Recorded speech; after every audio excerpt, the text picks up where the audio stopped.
Assalamualaikum warahmatullahi wabarakatuh. Perkenalkan, nama saya Septian Zainal Muharram MPD. Saya sebagai dosen di STAI Karisma Cicurug Sukabumi. Dalam rangka peningkatan kompetensi dosen pemula, saya akan menampilkan sebuah video pembelajaran di mana mata kuliah yang saya ampu adalah ilmu fikih ataupun ushul fikih. Selamat menyaksikan. Bismillahirrahmanirrahim. Assalamualaikum warahmatullahi wabarakatuh. Waalaikumsalam warahmatullahi wabarakatuh. Bismillahirrahmanirrahim. Alhamdulillahirabbil alamin. Baik, terima kasih semuanya. Kita kembali bertemu dalam perkuliahan ilmu fikih, ushul fikih pada sub CPMK yang kedua. Namun sebelum dimulai, mari kita sama-sama buka perkuliahan ini dengan pembacaan surat Al-Fatihah. Bacaan surat Al-Fatihah dimulai. Selesai. Baik. Sebelum dilanjut, seperti biasa kita akan mengabsen terlebih dahulu yang hari ini tidak hadir. Siapa saja? Oh iya. Baik. Kenapa? Sakit? Oh ya. Ada yang izin? Ya, baik. Ya. Jadi yang hari ini tidak hadir, biasanya tadi ada siapa? Ini. Ya. Kemudian sama dengan Sasa. Ya. Baik. Anak-anak semua, karena kali ini CPMK yang kedua, kita akan masuk ke dalam materi di mana materinya itu menganalisis sumber-sumber hukum Islam dan kedudukannya. Ya. Minggu kemarin kita udah berbicara terkait ilmu fikih itu apa, ushul fikih itu apa. Ya, kita lanjutkan hari ini dengan mengkaji sumber-sumber hukum Islam. Kita lanjutkan. Ya.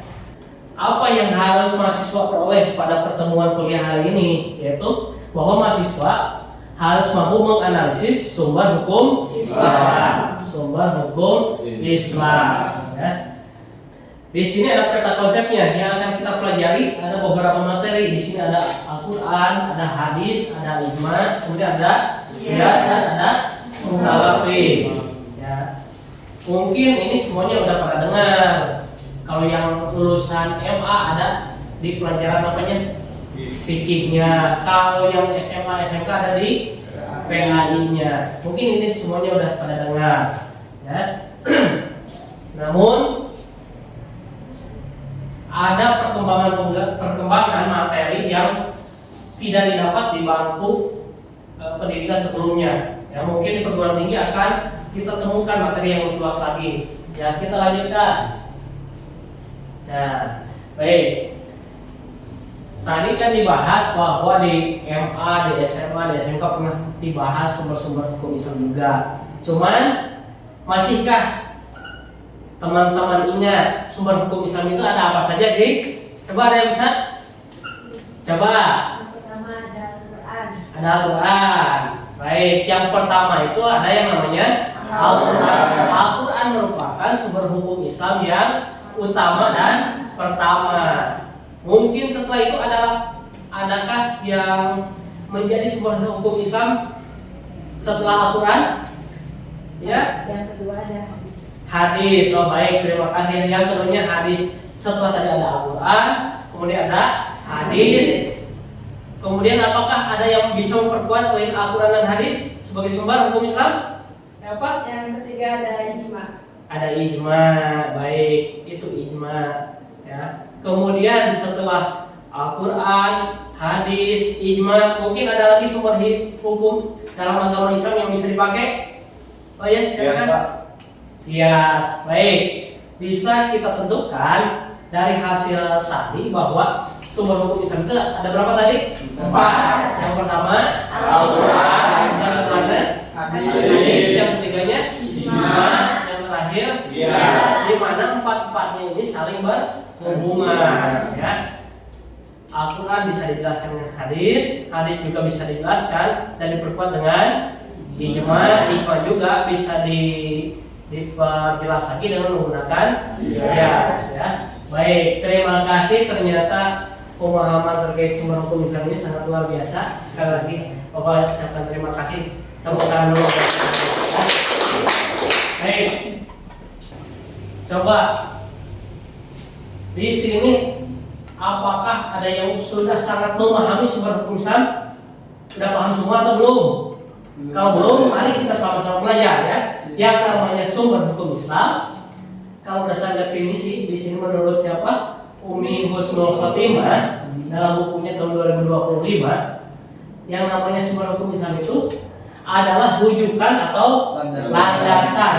Rujukan atau landasan utama yang digunakan untuk menetapkan aturan, kemudian norma dan ketentuan dalam agama Islam. Ingat, sumber hukum berarti rujukan ataupun landasan yang paling utama. Ya, ingat. Jadi ini definisinya, bahwa yang namanya sumber hukum Islam itu rujukan ataupun landasan, kerangkanya. Ya.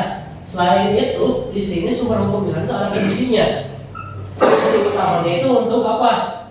Mewujudkan maqasid. Ya, maqasid apa di sini?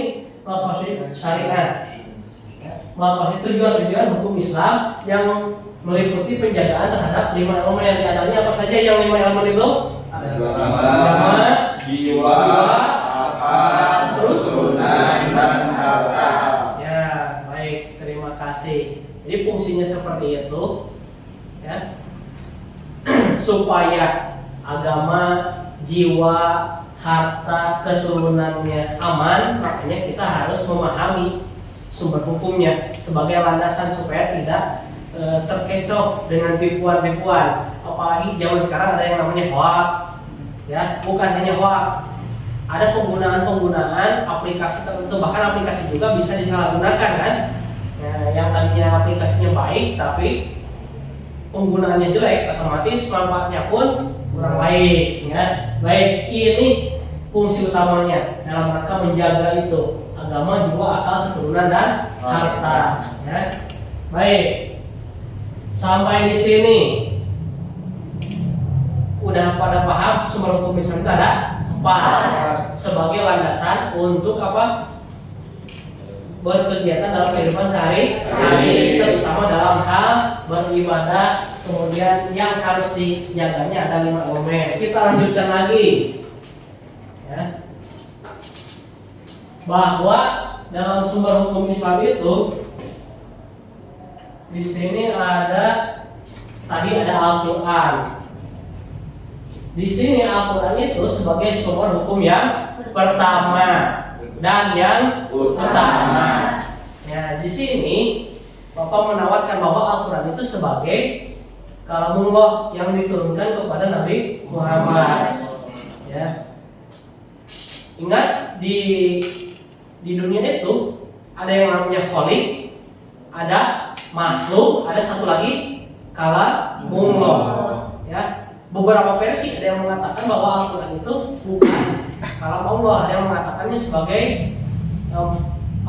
makhluk juga. Tapi ingat, itu nanti kita akan membahasnya dalam mazhab-mazhab yang ada di dalam ilmu fikih ataupun usul fikih, ya. Tapi secara mayoritas bahwa Al-Quran itu termasuk kalam Allah, ya.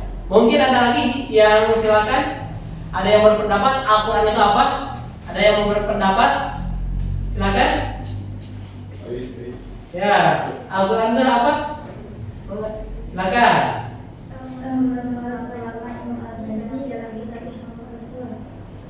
Beliau mengatakan bahwasanya Al-Quran itu kalamullah azza Muhammad. Firman Allah yang benar adalah Muhammad. Bahwasanya nasihatnya Al-Quran itu 100% kemauan Allah langsung, bukan kalangan Nabi Muhammad, bukan kata-kata Jibril, melainkan bahwasanya wahyu dari Allah yang disampaikan itu kepada Nabi Muhammad. Oh, baik, terima kasih ya. Tepuk dulu. Ya. Jadi itu Al-Quran, ya. Al-Quran itu kalam Allah, ya. Di mana kalau nanti disambungkan dengan cabang ataupun pan ilmu yang lain, ya nanti kita akan berbicara dengan ilmu tauhid, dengan ilmu apalagi banyak, ya. Tapi di sini kita berbicaranya dalam konteks ilmu fikih bahwa Al-Quran itu sebagai sumber hukum Islam yang pertama dan utama, sebagai kalam Allah. Ya, baik, kita lanjutkan lagi di sumber hukum Islam yang kedua, yaitu hadis. Hadis itu di sini dianggap sebagai bentuk ucapan, perbuatan, dan ketetapan Nabi Muhammad. Ucapan, perbuatan, ketetapan Nabi Muhammad. Selain hadis ada juga yang namanya sunnah. Ya. Cuman ini gambaran dasarnya. Hadis itu seperti ini, ya. Ucapan, perbuatan, dan ketetapan Nabi Muhammad SAW. Ya. Contohnya, di sini kan dulu ada yang pernah mendengar di dalam Al-Quran umat Islam kewajibannya diantaranya sholat. Apakah di dalam Al-Quran ada tata cara terkait sholat? Tidak kan? Tidak jelas maksudnya. Kalau waktunya udah ada, cuman prakteknya seperti apa? Nah, karena tadi sumber hukum Islam itu ada 4, ada yang pertama Al-Quran. Kalau di Al-Quran belum jelas, dicari turunannya di mana? Di hadis. Nah, makanya di sini fungsi hadis juga sebagai sumber hukum Islam. Ya, mungkin di sini ada yang mau menambahkan hadis itu apa? Silakan. Boleh. Menurut Imam Syafi'i, Ya. hadis Rasulullah SAW merupakan suatu buat Al-Quran dan dijadikan pedoman dalam Islam. Misalnya menurut ini hadis adalah penjelasan Al-Quran dan dijadikan dalam tatapan syariat. Ya, baik, terima kasih. Ya, tepuk tangan juga ya. Baik, jadi kalau seandainya di dalam Al-Quran belum ada penjelasan yang secara jelas, makanya kita pakai sumber hukum Islam yang kedua, yaitu hadis. Ya, makanya fungsi hadis itu untuk menjelaskan materi-materi yang belum lengkap dalam Al-Quran. Ya, baik. Mungkin perkuliahan sampai di sini. Cuman sebelum ditutup, ini sebagai kegiatan akhir, kita evaluasi terlebih dahulu ya. Ya, siap? Evaluasinya kurang lebih kita akan mengisi beberapa soal. Silahkan soalnya dikerjakan. Ini ada kuisis. Kuisisnya nanti dibagikan. Ya. Baik, di sini ada kuisis. Belum, silakan.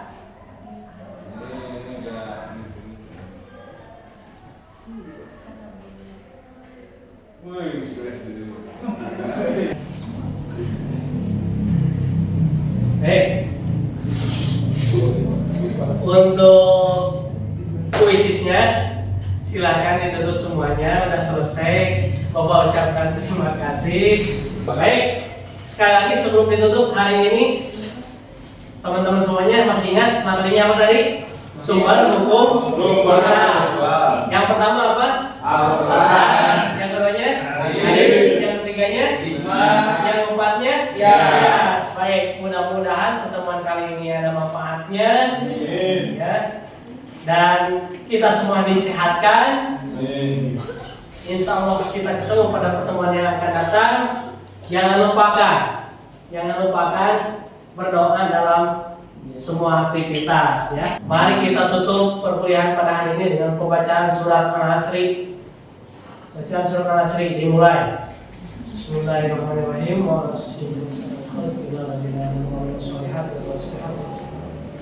Sekian. Assalamualaikum warahmatullahi wabarakatuh.